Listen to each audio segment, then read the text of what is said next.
যে স্বাধীন বাংলাদেশে আমরা সকল দল মত আজকে একই মঞ্চে দাঁড়িয়ে কথা বলতে পারছি এবং আমাদের সাথে হওয়া যে বিগত সময়গুলোতে যে নিপীড়ন ঘটেছে, মানবাধিকার হরণ ঘটেছে, সেই গল্পগুলা আমরা আজকে বলতে পারছি জাতির সামনে।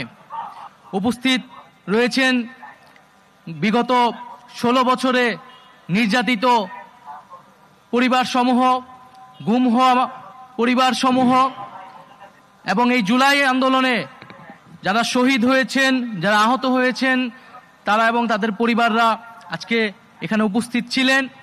আজকে এখানে উপস্থিত আছেন বিভিন্ন রাজনৈতিক দলের সিনিয়র এবং তরুণ নেতৃবৃন্দ।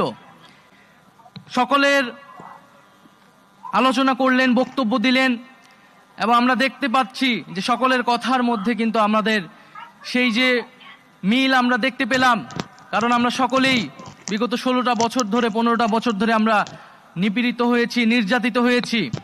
ফলে মজলুমের কোনো দল হয় না, আজকে সকল মজলুম আমরা এক পাটাতনে দাঁড়িয়েছি।